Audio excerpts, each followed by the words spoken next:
Doctor थे, बॉम्बे के race course में घोड़ों का इलाज करती थी। घोड़ों का इलाज करते करते आप ये टीवी सीरियल्स इन सब में काम कैसे करने लगे?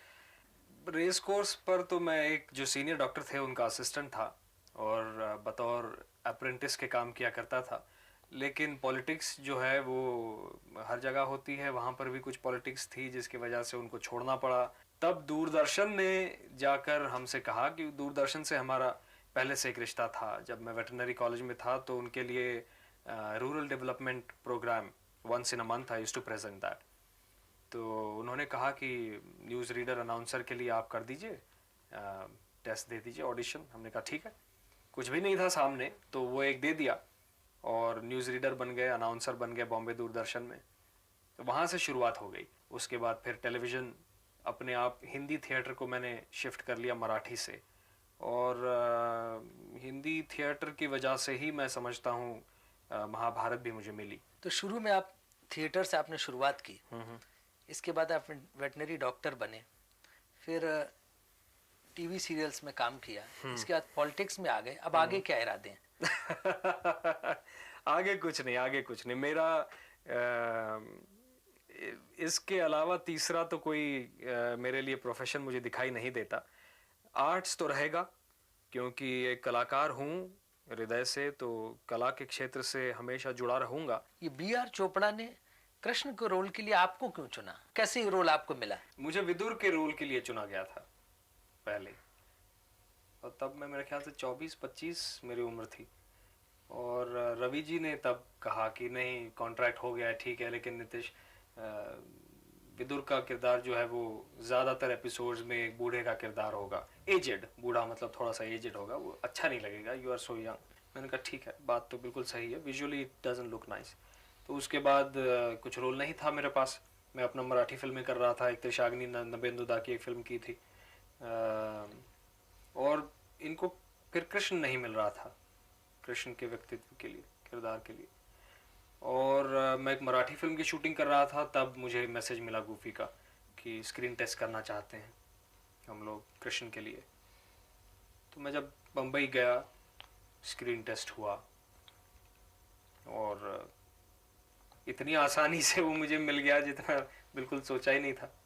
ये जो महाभारत में तो रोल आपका इतना सक्सेसफुल रहा, आप इतने पॉपुलर हुए, ये फिल्मों में क्यों नहीं सफल आप हो पा रहे हैं? अभी नहीं हो पा रहे हैं इसलिए क्योंकि हम प्रयास भी नहीं कर रहे हैं। तब हम कर रहे थे, तब हमारे अंदर वो एक जिज्ञासा थी, एक इच्छा भी थी कि नहीं, फिल्में भी करनी है और फिल्म में भी हीरो बनना है। लेकिन कुछ फिल्में ऐसी मिली, फिर वो नहीं चली, क्योंकि फिल्मों का एक अलग चक्कर होता है। स्क्रिप्ट एक सुनाई जाती है, बनती कुछ और है, कभी कभी बनती भी ठीक ठाक है, लेकिन एडिटिंग टेबल पर इतनी काटी जाती है, उससे मैं तंग आ गया। मैंने कहा ये ठीक नहीं है बात। फिर लंदन चले गए, वहाँ कारोबार किया, और वहाँ से फिर जब यहाँ आए हैं, ये इसी सोच से आए हैं कि गीता रहस्य को बनाना है। महाभारत के बाद आपको किसी बड़े सीरियल में काम करने को क्यों नहीं मिला?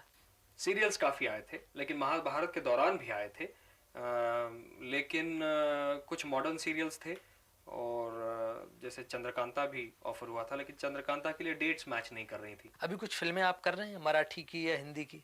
नहीं, मैं केवल गीता रहस्य कर रहा हूँ, सिंगल माइंडेडली गीता रहस्य। किसी ने साइन नहीं किया या आपने ठुकरा दिया लोगों का प्रस्ताव? नहीं, फिल्में आई थी जब से मैं 1.5 साल से मैं हूँ भारत में।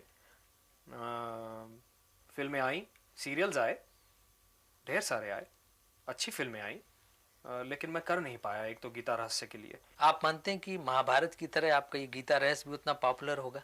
ये तो कोई नहीं बता सकता, इसको कोई नहीं बता सकता। कौन सा धारावाहिक कितना पॉपुलर होगा, या कौन सी फिल्म कितनी बॉक्स ऑफिस में हिट होगी, ये तो साक्षात ब्रह्मा भी नहीं बता पाएंगे। अब किसी विलेन का रोल आपको मिले तो आप करेंगे? आज की तारीख में मैं अपना गीता रहस्य सबसे पहले करना चाहता हूँ, सबसे पहले। क्योंकि इसमें क्या है, अगर मैंने कुछ करना चाहा, हो सकता है काम भी मुझे मिल जाए, फिर जो समय मेरे पास होगा राजनीति के लिए, वो वहां से मैं हट जाऊंगा। ये वहां कुछ से मुझे गोलमाल हटना सा पड़ेगा। जवाब नहीं है? नहीं, गोलमाल सा नहीं है, ये मेरी धारणा है, ये मेरी इच्छा है, मैं अपनी इच्छा से ये कर रहा हूँ। ये पार्लियामेंट का टिकट दिलाने में सबसे बड़ा रोल किसका रहा? कौन पॉलिटिक्स में आपको खींच के लाया? सक्रिय रूप से तो मुझे पार्टी में लाए श्री कृष्णलाल जी शर्मा, जो जनरल सेक्रेटरी हैं आज भी पार्टी के। अच्छा, एक बात सच सच बताइए, अगर आपने महाभारत में कृष्ण का रोल न किया होता, पॉपुलर न हुए होते, क्या बीजेपी आपको टिकट देती और एमपी बनवाती? सच तो यह है कि शायद ना देती, क्योंकि टिकट की तो कोई बात ही नहीं थी। जबकि मैंने कहा था कि मुझे चुनाव नहीं लड़ना है, मैं केवल प्रचार करने के लिए भी तैयार हूं। आपने एक बार पॉलिटिशियंस के लिए क्वालिफिकेशंस की बात कही थी, तो किस तरह की क्वालिफिकेशन होनी चाहिए एक पॉलिटिशियन की? बेसिक क्वालिफिकेशन, एजुकेशनल क्वालिफिकेशन का होना बहुत ज़रूरी है। आज हम जो देख रहे हैं कि अच्छे पढ़े लिखे ना होते हुए भी जो एमपी बन गए हैं या एमएलए बनते हैं, उससे मैं नहीं समझता कि बहुत अच्छा काम असेंबली और पार्लियामेंट के अंदर कोई कर सकता है। क्योंकि एक जो विजन चाहिए, थिंकिंग चाहिए, स्टडी चाहिए, वो करने के लिए ये तो बेसिक क्वालिफिकेशन